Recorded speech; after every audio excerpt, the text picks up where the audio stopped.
All right, I'm trying to finish this one up quick because I got plenty of videos in regards to this. Yes, so the topic was, does God exist? And it was, for me, definitely, yes, God does exist. Um, Hopefully you can see me good.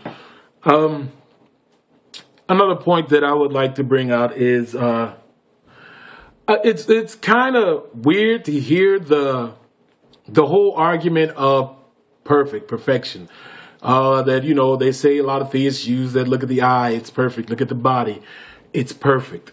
Um, Now, I wouldn't say that the body and the eye are perfect, but hear me out. It's not in the sense that everyone else or those that are atheistic in view or skeptical in their views. How they like to point out, okay, if it's so perfect, why is this flawed? Why is that flawed? Um, if you've read the Bible, which I'm hoping you have, and if you've read the account of Genesis, which I'm again hoping you have, whether you believe it or not, we all know that in the account of Genesis, in the creation of Adam and Eve, that man fell, that man was in a state of perfection, whereas there was no decay, there was no need to worry about any part of your body not functioning correctly because you were perfect in every way that you could have been made. There was no need for anything to be circulating or of that matter. When man fell is when sin entered in, and that is when death and decay entered in. That's when the body lost its perfection. So when you say things like, why are we susceptible to disease? It's because of sin. If sin had not entered into the world, we wouldn't have to worry about disease. We wouldn't have to worry about death. Um, I'm not understanding why everyone is saying that the human eye is not perfect. Regardless if it has to flip the image around or, upside down in order for you to see, you still see. It still works. You're still able to go throughout your day. You're not blind. Now, there are some people who are born blind, but once again, these are results of sin entering into the world, not a result of an imperfection in the way you were created. Because we were created perfect. It is sin that has brought imperfection within each and every individual. So to say that we're no longer, or the eye isn't perfect, or what was the one thing that was said? Let's see. Or the body, because of sin, because of diseases and things like that. All of that has nothing to do with God saying that, okay, we're perfect, or he made something that was imperfect. No, he made us perfect, and he made us in his image. His image was to be holy and divine and eternal. He made us in those images to have his mind, to have reason, to have thought. When we fell away from that. We fell away from the perfection of our bodies, being that there was no death, there was no decay. Because of sin, now there's death, now there's decay, and now there are things that can happen within our body that can cause further problems, further hindrances, and things of that nature. Because I'm of the belief that if one was to say that, okay, look at the octopus has a better eye than humans do. Well, if we first started off as animals in the sea, why would we not keep the same perfect eyes that we had as we moved upon land? It would seem that if that was already a perfect way of seeing, a perfect way of vision that we had, that there would be no reason to modify it and change it to the fact of it being now imperfect. I mean, if you understand what I'm saying. It's like, you say, okay, the owl has great vision. Yes, the owl has great vision. These are all things used in for, what the owl needs to hunt for, and it hunts at night. So it needs good vision. It needs to be able to see. That is why you can say it was created with that vision to be that perfect.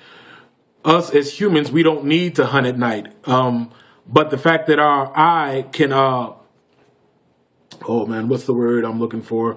I can't even think of the word I'm looking for. But the fact that our eye can adjust to certain lights and then into the darkness so that we can see. We may not be able to see 20/20 at dark, but we're able to see some things and make out certain shapes and things like that.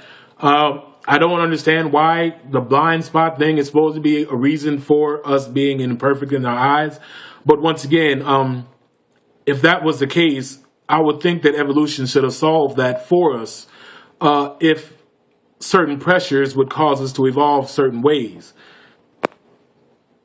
And if certain pressures would cause us to evolve certain ways, I myself personally would think that evolution would solve that and that we wouldn't have to worry about that.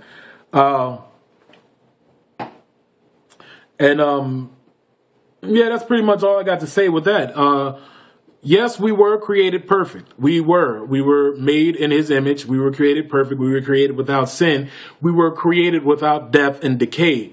The fall of man is what brought death and decay. So there is no need to say, hey, why are we so imperfect if this is an intelligent design is what they use. Yeah.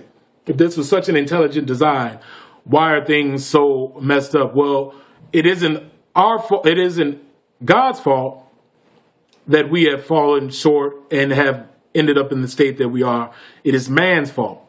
So he did create us intelligently for everything to work within his perfection.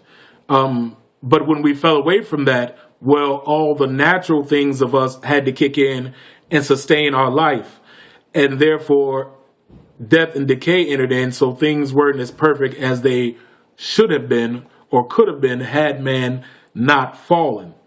And my last and final note that I want to talk about is evolution is what they say does not deal with the beginning of the world or how life began. Yes, evolution does and should. If you are going to propose that we began from a primordial ooze, then you must establish where that ooze came from. Not only where the ooze came from, but where the planet came from for that ooze to be there. And not only where that planet came from, but all the stars and everything else. You can't have evolution without a beginning of the earth. You can't have evolution without the beginning of the stars and the universe and the sun. It doesn't work that way. They go hand in hand. Despite how you want to be an evolutionist and want to try to separate them, you cannot separate them. You need one in order for the other. So in order for evolution to be occurred, you have to explain, well, where did that come from? And then you have to go even further back as to where did this come from? And then how did all of this start in order for us to get to the point of evolution? If you cannot get to there, then what is the point of it anyway?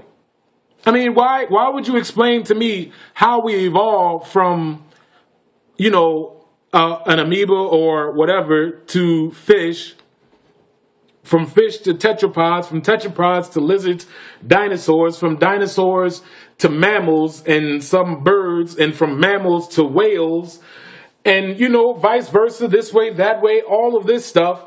Yet you can't even tell me the origin of the soup that we came out of. Not only that, but the planet that brought about the soup.